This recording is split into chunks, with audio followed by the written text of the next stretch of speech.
तो ये थर्ड अध्याय जो है कर्म योग, ये शुरू हुआ था अर्जुन के प्रश्न से कि अर्जुन पूछते हैं कि जब ज्ञान श्रेष्ठ है तो तुम कर्म में मुझे क्यों लगाते हो।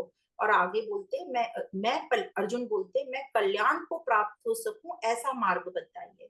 तो कृष्ण कहते हैं कि ये जो दोनों है ज्ञान और कर्म योग, ये कल्याण प्राप्ति के ही मार्ग हैं। और कर्म करने से तो कोई छूटता भी नहीं है, कर्म तो सभी को करना ही पड़ता है। और कर्म छोड़ दो तो भी ये कामना नहीं छूटती, हम मन से भोग चालू कर देते हैं। इसलिए कर्म छोड़ने से हमारी बात नहीं बनती और कर्म छोड़ भी नहीं सकता। तो कर्म करते हुए हमको कामना को छोड़ना है, उसी को कहते हैं निष्काम होना। तो ये चौथे और पांचवें श्लोक तक बताया। और ये कब संभव है, ये आत्मज्ञान से ही संभव है कि हम निष्काम कर्म करें, और इसी को कर्मयोग कहते हैं। फिर आगे भगवान बताते हैं कि मिथ्याचारी कौन है, जो बाहर से कर्मों को रोक देता है हठपूर्वक, पर विषयों का मन में भोग करता रहता है, आसक्त रहता है। ऐसे को मिथ्याचारी बोला है, मतलब ढोंगी बोला है। जो हम काफी लोगों को ऐसा ही देखते हैं और हम भी ऐसा ही करते हैं।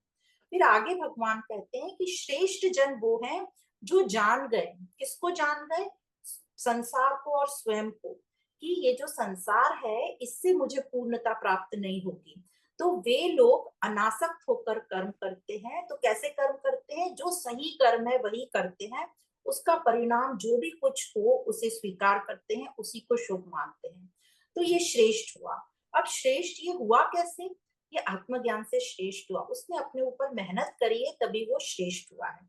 तो हम पर डिपेंड करता है कि हमको श्रेष्ठ होना है कि साधारण रहना है। फिर आगे भगवान कहते हैं कि तुम नियत कर्म करो, नियतम कुरु कर्म। नियत कर्म करो। और नियत कर्म मतलब नियत क्या है? नियत सबकी क्या है कि हमें मुक्ति मिल जाए, मतलब हम बंधन फ्री हो जाए, बंधन मुक्त हो जाए, हमें शांति मिल जाए। तो ये नियत कर्म को ही स्वधर्म भी बोला जा सकता है। तो हमें यहाँ ये समझना है भगवान किसको बोल रहे हैं? अर्जुन को बोल रहे हैं। और अर्जुन का बंधन क्या है? मोह उसका बड़ा भारी बंधन है। और इस मोह के चलते ही अर्जुन युद्ध करने को मना करते हैं। तो ये जो सारा ज्ञान है ये अर्जुन के मोह को तोड़ने के लिए है। अब जब इस ज्ञान से मोह समाप्त होता है तभी हम सही कर्म का चुनाव कर सकते हैं। और मोह जब तक रहता है हम ठीक चुनाव नहीं कर पाते। इसीलिए अर्जुन ठीक चुनाव नहीं कर पा रहा था और कह रहा था मैं युद्ध नहीं करूंगा, क्योंकि उसको मोह था और बहाने बना रहा था कि हिंसात्मक हो जाएगा युद्ध। पर यहाँ भगवान कहते हैं मोह आसक्ति के कारण हम करने लायक कर्म भी नहीं करते, फिर बहाने बनाते रहते हैं। तो भगवान यहाँ पर हमें मोह का इंपॉर्टेंस बता रहे हैं कि मोह को त्यागना क्यों जरूरी है। तो कृष्ण यहाँ पर कह रहे हैं युद्ध ना करने से हिंसा होगी, बल्कि अर्जुन कह रहे थे युद्ध करने से हिंसा होगी। और यहाँ कृष्ण बता रहे हैं कि युद्ध ना करने से हिंसा होगी, क्योंकि अधर्म का बोलबाला हो जाएगा और दुर्योधन का राज्य हो जाएगा। तो इस प्रकार भगवान नियत कर्म करने की आज्ञा देते हैं। नियत कर्म करना मतलब निष्कामता, मतलब जो हमें अपने स्वरूप के पास ले आए, जो हमारी नियति है वहां ले जाए। और नियत कर्म ही हमें अपने बंधनों से छोड़ेगा। अब नियत कर्म कैसे करना? तो फिर 9वें श्लोक से यज्ञ के बारे में आया कि यज्ञ के लिए कर्म करो, यज्ञ के समान कर्म करो।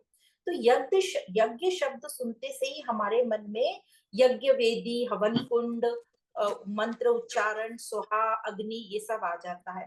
तो ये सब स्थूल में प्रतीकात्मक है। सूक्ष्मता से समझेंगे तो निष्कामता ही यज्ञ है।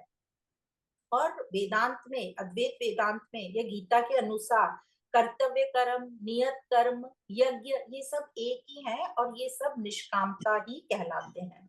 और ज्ञान वो अग्नि है जिसके प्रकाश में या जिसकी अग्नि में, जिसकी गर्माहट से ये कामना, स्वार्थ, अहंकार सब जल जाता है, तभी हमारे में निष्कामता आती है। तो इस प्रकार निष्कामता से कर्म करने के बारे में बोल रहे हैं। और निष्कामता से कर्म करना ही स्वधर्म है और सकामता से कर्म करना परधर्म है। तो यहाँ पर उन्होंने बताया कि यज्ञ से आसक्ति रहित हम होते हैं। और जब आसक्ति के साथ हम कर्म करते हैं तो स्वार्थ रहता है और ठीक प्रकार से हम निर्णय नहीं ले सकते। और पर जब हम अनासक्त हो जाते हैं तो सब जो कर्म हमारे होते हैं वो सबके हित के लिए होते हैं। तो सबके हित में होगा तो उसमें मेरा भी हित आ जाएगा। अब ये आसक्ति कहाँ होती है हमें? आसक्ति हमें सब जगह रहती है, कर्मों में रहती है, पदार्थों में रहती है, व्यक्तियों में रहती है, और जिनसे हम कर्म करते हैं जैसे शरीर, मन, इंद्रियां, बुद्धि, इन सब में हमें अपनी बुद्धि का घमंड होता है, हमें अपने मन का, अपने शरीर का, सब में आसक्ति होती है, और यह आसक्ति ही बंधन है। फिर आगे भगवान कहते हैं, यह यज्ञ तुम्हें मन चाहा फल देगा। मन चाहा फल मतलब सबका मन उच्चतम तो क्या चाहता है, मुक्ति चाहिए, बंधन मुक्त चाहिए। तो ये यज्ञ तुम्हें मन चाहा मतलब मुक्ति देगा। यह यज्ञ तुम्हें इष्ट की ओर ले जाएगा। तो हमारा इष्ट कौन है? आत्मा ही हमारा इष्ट है, तो आत्मा की ओर ले जाएगा। ये यज्ञ से तुम्हारी वृद्धि होगी, वृद्धि होगी मतलब तरक्की होगी, मतलब हमारा जो अहम है, ये सब अहम को कहा जा रहा है, तो ये अहम हमारा शुद्ध होगा, यही हमारी वृद्धि है। तो और यज्ञ में हमारा जो कर्तापन है वो गल जाएगा। तो इस प्रकार हमने बताया कि यज्ञ तुम्हें मनचाहा फल देगा। और फिर कहा 11वें श्लोक में, यज्ञ से देवताओं को उन्नत करो और देवता तुम्हें उन्नत करेंगे, इस प्रकार परस्पर दोनों का कल्याण होता रहेगा और तुम परम को प्राप्त हो जाओगे। परम को प्राप्त हो जाना मतलब मुक्त हो जाना। तो यहाँ भगवान जो कह रहे हैं देवताओं को उन्नत करो, मतलब हमारे अंदर जो दिव्यता है, जो क्षमता है, उसको प्रकाशित करो, उसको रोशन करो। उसको रोशन करेंगे तो हमारे में निष्कामता आएगी। और इस जो दैवत्य से हमारे जो सारे निचले दर्जे की हमारे में बातें होती हैं, स्वार्थ, लालच, कामनाएं, ईर्ष्या, द्वेष, ये सब समाप्त होगा। और ये समाप्त होगा तभी हम ऊंची बातों को स्थान दे सकेंगे। तो इस प्रकार हमारी वृद्धि होगी, अहम की वृद्धि होगी, और यज्ञ द्वारा अंधकार से प्रकाश की ओर हम बढ़ेंगे, हम शुद्ध होंगे। तो इस प्रकार परस्पर हमको बताया गया। अब फिर आगे श्लोक में बोलते हैं, यज्ञ से जो मिलता है उसे भोग में मत लगाना। यज्ञ से जो भी मिला है उसे भोग में मत लगाना, मतलब यज्ञ से जो हमारी ऊंची अवस्था हुई है, मन की शुद्धता है, ये बुद्धि में वृद्धि हुई है, तो उसे हम भोगे नहीं। मतलब कैसे? हम अपने आप को विशेष न मानने लगे, हम अपनी कीर्ति और सुख में अपने आप को अच्छा बेहतर बताने की कोशिश ना करें समाज में, इसको बोलेंगे भोग। बल्कि जो हमें मिला है, जितनी हमारी वृद्धि हुई है, उसे फिर से देवत्व में लगा दे, मतलब और दिव्य बनने में लगा दे और प्रकाशित हो, जिससे कि हम अपने इष्ट की ओर और पास पहुंच सके। तो इस प्रकार भोगने की बात बताई है। तो जो भोगने लगेगा उसको चोर बोलते हैं। जो संसारिक रीति में हम देखते हैं, चोर किसको कहते हैं? जो दूसरे की प्रॉपर्टी, दूसरे का पैसा उठा ले या कुछ भी चीज उठा ले, उसको हम चोर बोलते हैं और अपना कहने लगे। पर अध्यात्म में चोर किसको बोलते हैं? जो प्रकृति का भोग करे, जो प्रकृति को पकड़ के रखे, उसको चोर कहा जाता है। तो जैसे हम शरीर, परिवार, प्रॉपर्टी, इन सबको मैं मेरा जो कहने लगते हैं, पकड़े हुए हैं, इसी को चोर बोलते हैं। तो इसको छोड़ने के लिए तैयार रहना हमें। और क्योंकि ये सब जो चीजें हैं ये पराई है, ये प्रकृति है, ये मैं नहीं हूँ, और इसमें मैं मेरा बैठ जाना ही चोरी है। तो यहाँ तक तो हमें क्लियर हो गया। अब यहाँ पर और आगे भगवान कहते हैं, यज्ञ मतलब आसक्ति की आहुति, जो हवन कुंड है उसमें हमें आसक्ति की आहुति डालना है। तो जो भी हमने पकड़ रखा है उसको छोड़ना है, तभी निष्कामता आएगी।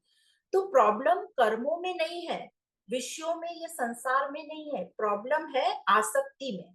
जो हमने पकड़ रखा है प्रॉब्लम उसमें है, उसको छोड़ना है। तो संसारिक भाषा में हम उन्नति कब बोलते हैं? जब प्लस प्लस किसी का हो जाता है और हो जाता है तो बोलते हैं वो सक्सेसफुल है। पर आध्यात्मिकता में हम वृद्धि या सक्सेस किसको बोलते हैं? जब सब चीजें हमारी गलने लगती हैं, माइनस माइनस, जब हम शून्यता पे पहुंच जाते हैं। आगे के श्लोक में 14वें श्लोक में भगवान बताते हैं कि प्रकृति तो पूरी, प्रकृति के बारे में बताते हैं कि प्रकृति तो पूरी निष्कामता से चल रही है, नदियां, पेड़, पर्वत, हवा आदि सब निष्कामता से चल रहे हैं। पर मनुष्य एक है जो प्रकृति के साथ स्वार्थ से चलता है, मतलब प्रकृति को यूज करता है, भोग करता है। तो यहाँ भगवान बता रहे हैं कि प्रकृति के साथ मनुष्य ने किस प्रकार का रिश्ता रखना चाहिए। निस्वार्थ भाव का, योग का रिश्ता, भोग का नहीं रखना है। प्रकृति का आदर करना है, प्रकृति को यूज करना है, पर बहुत ज्यादा यूज मतलब भोगना नहीं है, जितना जो जरूरी है उतना ही यूज करना है। तो यदि मनुष्य निष्काम कर्म करे तो प्रकृति जो है प्रदूषण मुक्त हो जाएगी, पोल्यूशन फ्री हो जाएगी। और आगे भगवान कहते हैं कि यज्ञ ही एक तरीका है जिससे हम ब्रह्म की प्राप्ति कर सकते हैं, क्योंकि यज्ञ से ही निष्कामता आती है और निष्कामता ही ब्रह्म है। इसलिए कहा जाता है यज्ञ में ब्रह्म प्रतिष्ठित है।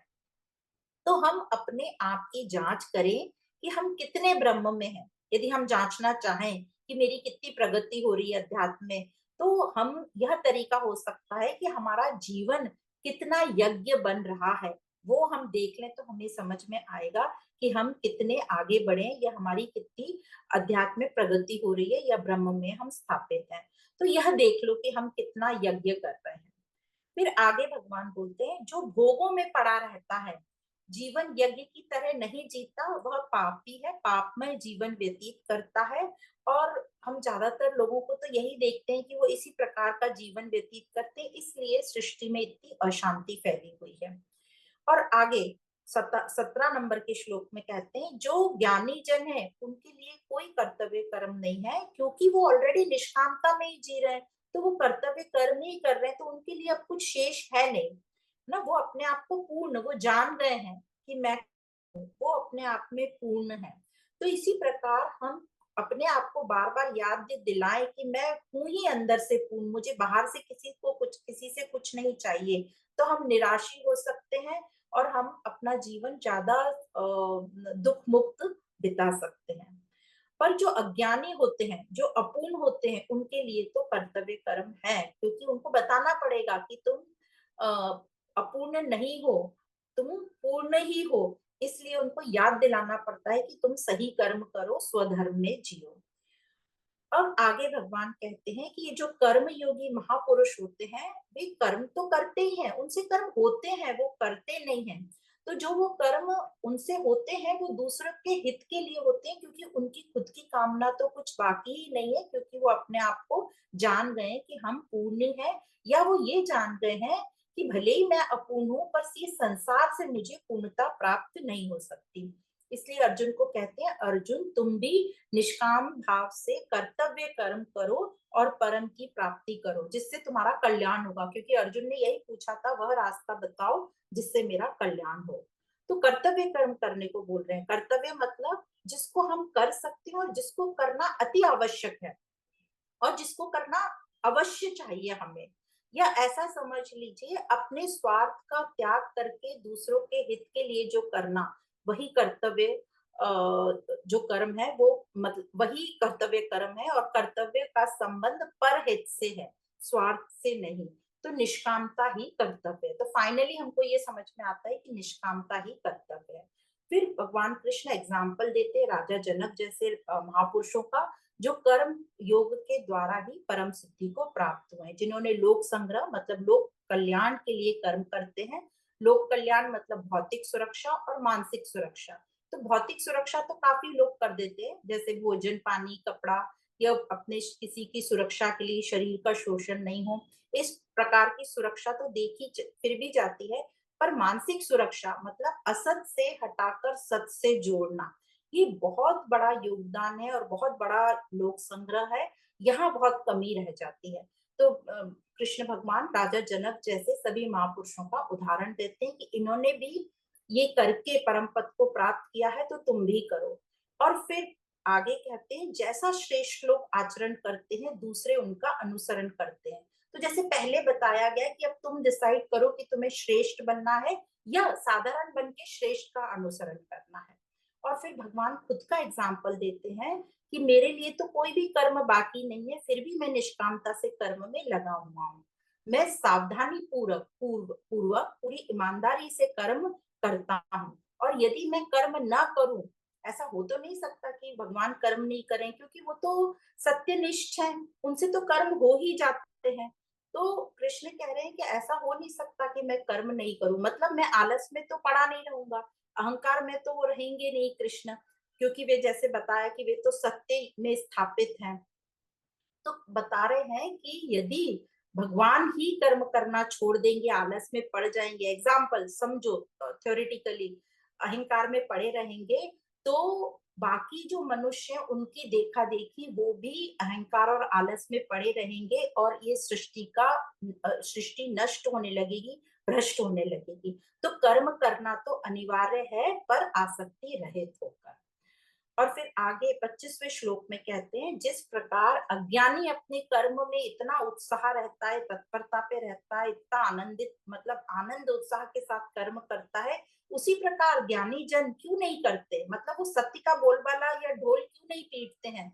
अज्ञानी जैसे गलत काम लोग करते हैं डंकी की चोट पे, तो ज्ञानी क्यों नहीं करते हैं सत्य का। तो थोड़ा सा ज्ञानी लोगों को उल्हाना दे रहे हैं कि भाई तुम भी आगे बढ़ो।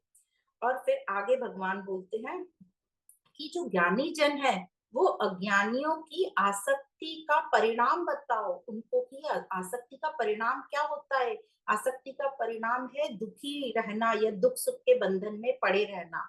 और यह भी कह रहे हैं कि ये जो अज्ञानी है अपने आप को कर्ता मान बैठते हैं, क्योंकि हो तो सब रहा है गुणों से, पर वो सोच रहे हैं कि मैंने किया। वो झूठ मूठ के मैं को स्थापित करके गुणों द्वारा जो प्रकृति चल रही है उस पे दावा ठोकते हैं कि मैंने किया, मैं करता। पर जो ज्ञानी जन है वो जान गए हैं कि ये प्रकृति सब गुणों से चल रही है और मैं इसमें कहीं भी करता नहीं हूँ। तो वो अपने आप को अकर्ता मानते हैं। तो ये याद रखो जब भी हमारे में कर्ता भाव आए कि गुणा गुणेशु वर्तन्ते, ये याद रखना। तो हम भी अपने कर्तापन को कुछ लिमिट तक हटा सकते हैं। तो ये जो अपना वीडियो है इस श्लोक के सेशन का, ये डिटेल में सब चीज बताई है, उसको हम सुनेंगे तो और क्लियर हो जाएगा। तो भगवान कहते हैं, तो फिर ये ज्ञानी जन कैसे रहते हैं, वो दृष्टा बनकर रहते हैं और वो जानते हैं कि ये प्रकृति प्रकृति को चला रही है पर मैं प्रकृति नहीं हूँ। अब ये जो ज्ञानी जन है, भगवान कहते हैं अज्ञानी जन को सकामता से हटाओ और निष्कामता में लाओ, उन्हें ठीक प्रकार से समझाओ, उनको भ्रमित मत करो। क्योंकि ये जो अज्ञानी जन है इनके पास ज्ञान न होने के कारण ये कर्म से अटैच हो जाते हैं, आसक्त हो जाते हैं, ये फल से अटैच हो जाते हैं और दुख सुख में बंधे चले जाते हैं। और अब ये बंधन मुक्त कैसे होंगे, जब ये ज्ञानी जन उनको ज्ञान से समझाएंगे ठीक प्रकार से कि ये बंधन क्या होता है, ये आसक्ति क्या होती है। और उसका उत्तर 30वें श्लोक में भगवान देते हैं, मई सर्वाणी कर्माणी, मतलब सभी कर्म को मुझे अर्पण करो। यहाँ मुझे भगवान कृष्ण अपने आप को बोल रहे हैं, यहाँ कृष्ण का मतलब है आत्मा, यह सत्य। कैसे अर्पण करने को बोल रहे हैं, संन्यास्य अध्यात्म चेतसा, मतलब आत्मज्ञान से जानना। चेतसा मतलब जानना, बुद्धि जानना। आत्मज्ञान मतलब अध्यात्म से, अध्यात्म मतलब आत्मज्ञान से जानो अपने आप को। और जैसे ही आप जान जाओगे, मतलब यही अर्पण है, जैसे ही आप जान जाओगे तो आप कामना रहित, आसक्ति रहित और अकर्ता हो जाओगे, और यही संन्यास है। तो यह श्लोक का तात्पर्य यह है कि अज्ञानता में बिना जाने हम कितने कामनाओं में फंस जाते हैं, और कामनाएं आती जाती है और हम फंसते चले जाते हैं, क्योंकि कोई भी कामना हमें पूर्णता नहीं देती। तो हम सोचते हैं दूसरी कामना से हमें पूर्णता मिल जाएगी। इस प्रकार ये कामनाओं के जाल में हम फंस जाते हैं, और ये कर्म का जाल, कामनाओं का जाल इतना फैल जाता है कि हम इसको काट ही नहीं पाते। इसलिए इस श्लोक में भगवान बता रहे हैं कि कर्म ऐसे करो कि बंधन में नहीं फंसो। कैसे, निराश, पहले तो बोल दिया मई सर्वाणी कर्माणी, सभी कर्म मुझे अर्पण करो, मतलब आत्मज्ञान से जान लो और कामना रहित, आसक्ति रहित और अकर्ता हो जाओ। और फिर कहते हैं निराशी निर्मम विगत ज्वर होकर युद्ध कर। तो इन तीनों शब्दों का डिटेल हमने एक्सप्लेनेशन अपने जो भी ये वीडियो इसमें किया हुआ है, तो उसको हम सुनेंगे तो अच्छे से समझेगा। तो इस प्रकार निराशी निर्मम, तो हम मेरा ना, मेरा मैं और मेरा ना होना। निराशी मतलब आशा रहे, फ्यूचर में इसका फल मिलेगा ऐसा हम ना सोचें। विगत ज्वर, ज्वर मतलब बुखार वैसे तो सिंपल लैंग्वेज में, और विगत मतलब बुखार ना होना। तो यहाँ पे मतलब है उत्तेजित होकर मत कर्म करो, एंजाइटी में मत करो। तो इस प्रकार कर्म करेंगे तो ये सभी हमारी जो वासनाएं, कामना है वो नष्ट होंगी और नई कामनाएं उत्पन्न नहीं होंगी। इसी को कर्म संन्यास का है, आशा ममता और कर्तापन से रहित होना। फिर 31 नंबर के श्लोक में दो शब्द आते हैं, श्रद्धावान और अनसूयंत। तो भगवान कह रहे हैं श्रद्धा का मत, श्रद्धावान कौन हुआ, निष्कामता ही श्रद्धावान। श्रद्धा मतलब आत्मज्ञान से हम जो भी कर्म करें, उस जो भी कर्म सही है उसे करना, फिर परिणाम जो भी हो उसे ही शुभ मानना। तो ये संसारिक श्रद्धा से बिल्कुल अलग है। संसारिक श्रद्धा किसे कहते हैं? जब जो मेरी कामना मनोकामना पूरी करे, संसारिक मनोकामना, संसारिक की होती है मनोकामना, तो पूरी करे उसी पर मेरी श्रद्धा है।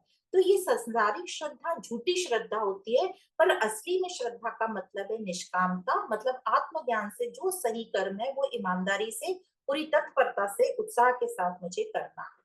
और दूसरा शब्द है अनसूयंत, मतलब दोष दृष्टि रहे। अब दोष दृष्टि क्या है? अहंकार ही दोष दृष्टि है। मतलब अहंकार ही जब अपने आप को आत्मा मान बैठता है, यही दोष है। तो इसको कह रहे हैं दोष दृष्टि रहित, मतलब अहंकार रहित। तो इस प्रकार जो दोष दृष्टि रहित होकर श्रद्धा पूर्वक मेरे इस उपदेश को या ज्ञान का या मत का अनुसरण करता है, वह बंधन मुक्त होता है। तो अनसूयंत दोष दृष्टि रहित, और इसी का जो विपरीत शब्द है असूय, मतलब जहां दोष है या जहां अंधकार है, जहां रोशनी नहीं। तो इस प्रकार भगवान ने श्रद्धा का और अनसूयंत का हमें मतलब समझाया और अपने मत का पालन करने को कहा। फिर आगे 32वें श्लोक में कहते हैं, जो अज्ञान में है, मतलब असूया, मेरी बात न मानने वाले हैं, वे नष्ट ही हैं, उन्हें नष्ट ही जान, मतलब वो मरे हुए ही जान, वो व्यर्थ ही अपना जीवन गुजार रहे हैं। फिर आगे कहते हैं, वे क्यों नहीं मान रहे हैं? यदि हमारे मन में क्वेश्चन है, क्योंकि वे अपने स्वार्थ वाले स्वभाव में चल चल रहे हैं, वे अपने को जानना ही नहीं चाह रहे, या वो ये चाह रहे कि हम ही जो कर रहे हैं वो सही है, या वो ये समझते हैं कि यहाँ पर त्याग करना पड़ेगा, तो त्याग से डरते हैं, इसलिए वो यह भगवान का उपदेश नहीं सुनना चाहते। फिर 34 नंबर के श्लोक में भगवान कहते हैं, मनुष्य को राग और द्वेष को राग द्वेष के वश में नहीं होना चाहिए। ये राग और द्वेष इंद्रियों के विषय हैं और इनसे छुटने का प्रयास करो। और 35 नंबर के श्लोक में स्वधर्म का पालन बताया। स्वधर्म जैसे हम जान गए, निस्वार्थ, आसक्ति रहित, लोक कल्याण के लिए, जो हमें आत्मा की ओर, सत्य की ओर जोड़े, उसको कहते हैं स्वधर्म। और मतलब अपने प्रति हमें बहुत ईमानदार रहना है, तभी हम स्वधर्म की ओर जा सकते हैं। और अपने धर्म में मर भी जाना उचित कहलाएगा। जैसे अर्जुन को युद्ध के लिए खड़ा कर रहे हैं, इसमें वो मर भी सकता है, वो भी शुभ है। पर पर धर्म जो है, कितना भी अट्रैक्टिव लगे, उसमें मत जाना, क्योंकि जो पर धर्म है वो हमेशा भय ही देगा। और पर धर्म क्या है? असत, हिंसा, अकर्तव्य, स्वार्थ, कामना, अहंकार, लालच, ये सब स्व पर धर्म है। तो अर्जुन पूछते हैं 36 नंबर के श्लोक में, न चाहते हुए भी कौन इतना बलपूर्वक हमसे ये पाप करवा लेता है? तो भगवान 37 नंबर के श्लोक में आंसर देते हैं, रजोगुण से उत्पन्न यह कामना, यही ये करवा लेती है, और यही महापापी है, महाशनो है। तो कामना, एक अकेली कामना शब्द मत समझना। कामना जहाँ है वहां सब कुछ है। इच्छा, वस्तुओं की, व्यक्ति की, संग्रह, लालच, क्रोध, हिंसा, भय, ये सब कुछ, ईर्ष्या, मद, मात्सर्य, ये सब कामना, पूरी एक फैमिली है, पूरा परिवार है, और यही महापापी और महाशनो है। तो इसी इसलिए इसे अपना शत्रु समझो। और ये आती कैसे कामना? ये अहंकार से ही आती है, क्योंकि जैसे ही अहंकार खड़ा हो गया, वो अपने आप को अपूर्ण मान रहा है, और जहां अपूर्णता आई तो वो और कामना की चाहत करता है कि मुझे ये कामना से मुझे पूर्ति मिल जाए, मैं पूर्ण हो जाऊं। पर वो गलती क्या करता है? वो संसार से वो कामना करता है कि संसार से चीजें मिल जाएंगी और मैं पूर्ण हो जाऊंगा, और ये पूरी होती नहीं कामनाएं। इसीलिए इसे महाशनो का है, जो कभी पूरी नहीं होती, जिसका कभी पेट नहीं भरता, या इसको ऐसे भी बोलते हैं, जिस जिस बर्तन का तला नहीं हो वो कभी पूरा भरता नहीं है, इस प्रकार कामना को कहा गया है। तो इस कामना का त्याग क्यों नहीं होता है? क्योंकि अहंकार को लगता है कि संसारिक पदार्थ या व्यक्तियों से मुझे सुख मिलेगा, और एक से देख लेते हैं, दो से देख लेते हैं, इससे नहीं मिला तो आगे आशा रखते हैं कि आगे वाली कामना से मिल जाएगा या दूसरी व्यक्ति से मिल जाएगा। और यही गलत मान्यता के कारण ये कामना मिटती ही नहीं। और ये मिट सकती है आत्मज्ञान से, पर कामना ने हमारे ये विवेक बुद्धि को ढक रखा है। और जब ये विवेक बुद्धि निश्चयात्मक होगी, मतलब हमारी बुद्धि में जिज्ञासा होगी, जो सबकी बुद्धि में है, जैसे अभी हमने समझा कुछ देर पहले, 3 प्रकार की बुद्धि होती है, जड़ बुद्धि, संसारिक बुद्धि और निश्चयात्मक बुद्धि। तो जड़ बुद्धि तो जैसे हमने समझ लिया कि जो सुनता ही नहीं किसी की, जो बेहोश पड़ा हुआ है जड़ता में, उसे कुछ लेना देना नहीं, उसे अपने अलावा कुछ भी नहीं पता है। फिर आती है संसारिक बुद्धि, जिसे अपने अलावा पता है, दूसरा पता है संसार इससे मुझे पूर्ति होगी, तो वो उसी में लगा रहता है। फिर ये निश्चयात्मक बुद्धि, जिसे जिज्ञासा हो कि नहीं मैं सही में जानना चाहता हूँ कि ये संसार क्या है, मैं स्वयं क्या हूँ। तो जब ये जिज्ञासा होगी, वही होती है निश्चयात्मक बुद्धि। जब श्रद्धा होती है, जब अपने प्रति ईमानदार होती है, तो ज्ञान मिलता है और हमारी बुद्धि निश्चयात्मक होती है। इसके लिए बहुत ही मेहनत लगती है, क्योंकि ये बहुत ही कीमती उपलब्धि है, इसलिए इसमें मेहनत या कीमत भी हमें ज्यादा चुकानी पड़ती है। फिर भगवान एग्जाम्पल देते हैं कि कैसे ये विवेक हमारा ढक बुद्धि ढक रखी है। तो 3 एग्जाम्पल है, जैसे धुएं से अग्नि, धूल से दर्पण, और भ्रूण मतलब जो फीटस है, गर्भ है, वो झिल्ली से ढका रहता है। इस प्रकार एग्जाम्पल से हमें तीनों गुण समझाए, सत्वगुण, रजोगुण और तमोगुण। और बताया कि कामना भी प्रॉब्लम नहीं है। गलत को मैं मेरा बोल देना, तो वो कामना भी गलत हो गई, तो जो कभी पूरी नहीं होती। तो गलत को नकारो। जैसे अच्छी कामनाएं हो सकती है, सत्संग को जाना, अच्छी की पुस्तकें पढ़ना, शास्त्रों का अध्ययन, ये सब अच्छी कामनाएं जो हमें ऊंचा उठाती है। तो गलत को मैं मेरा बोल देना ही गलत हो जाता है, तो गलत को नकारना है।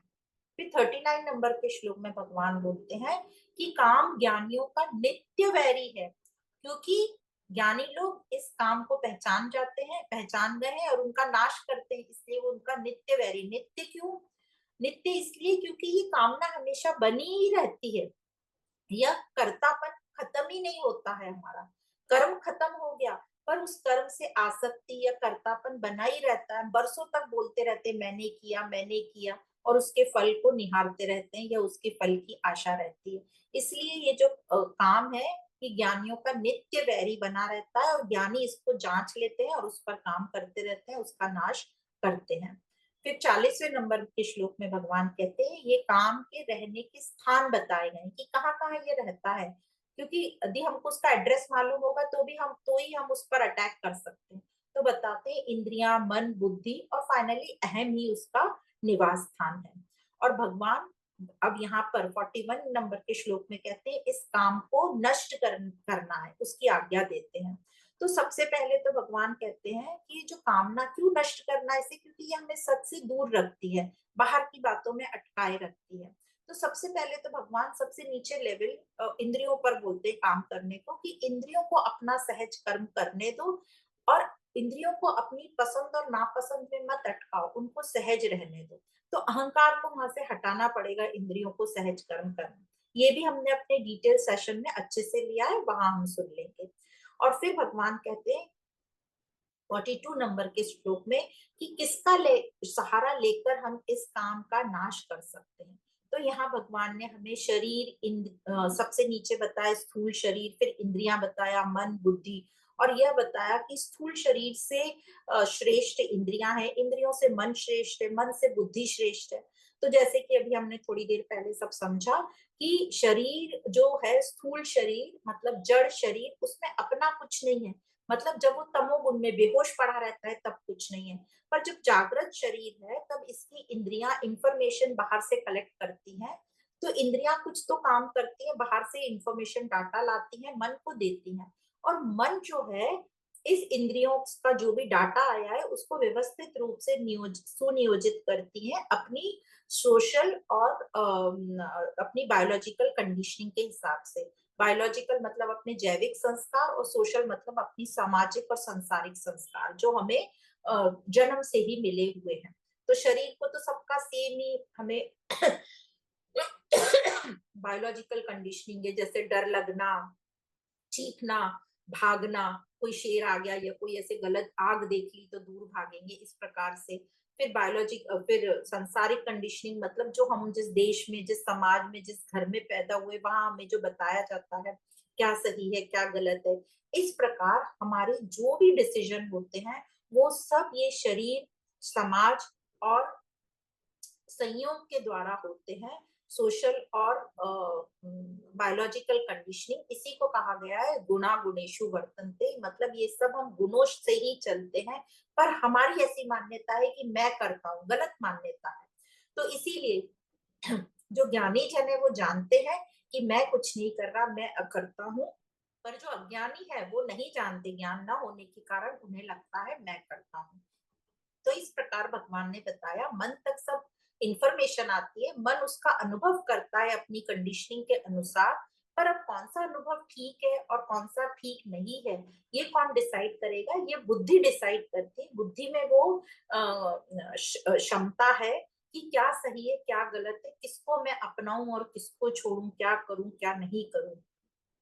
पर ये जो बुद्धि है ये कामना से ढकी हुई है, मतलब अहम, बुद्धि के ऊपर अहम बैठा है, अहम के चलते ये अहम चलाता है बुद्धि को। तो इस अहम या कामना, जहाँ अहम में जो कामना बैठी है वो चलाती है बुद्धि को। तो इस कामना को कैसे नष्ट करना है, तो ये पूरा बुद्धि पे डिपेंड करता है। तो जब बुद्धि को हम निश्चयात्मक बुद्धि कब बना सकते हैं, जब बुद्धि को सत्संग मिले, ज्ञान का साथ मिले, अच्छे महापुरुषों का संग मिले, तो ये बुद्धि हमारी निश्चयात्मक होगी। नहीं तो ये बुद्धि हमारी या तो जड़ रहेगी या फिर संसारिक बुद्धि सिर्फ भोग में लगी रहेगी। तो जैसे ही बुद्धि को ये साथ मिलता है, सत्संग का साथ मिलता है, तो ये बुद्धि हमारी दृढ़ होती है, निश्चयात्मक होती है, और इस कामना को ये हटा के इस अहम को उल्लंघन करके आगे चली जाती है। मतलब अहम का कहना नहीं सुनती, अब वो समझ जाती है कि ये अहम काम का नहीं है, मुझे ये अहम को तोड़ के आगे बढ़ना है। ये जो अहम है ये तो ये भी एक प्रकार से जड़ ही है, इसे अपना अच्छा खराब कुछ पता नहीं है, और इस अहम को हटा के परमात्मा की तरफ मोड़ देती है, आत्मा की तरफ मोड़ देती है। तो बुद्धि द्वारा ही ये हो सकता है। पर ये जो बुद्धि है अहम से ढकी रहती है, जैसे कि अभी हमने समझा, और ये निश्चयात्मक होगी जब सत्संग का साथ मिलेगा, मतलब आत्मज्ञान मिलेगा, तब ये निश्चयात्मक होगी और अहम का उल्लंघन करके आगे बढ़ेगी। तो इस प्रकार भगवान फिर आखिरी में आखिरी बात बता देते हैं इस अध्याय में, कर्म योग के अध्याय में, कि बुद्धि से परे आत्मा को जान। अब बुद्धि और आत्मा के बीच में अहम खड़ा है, अहम।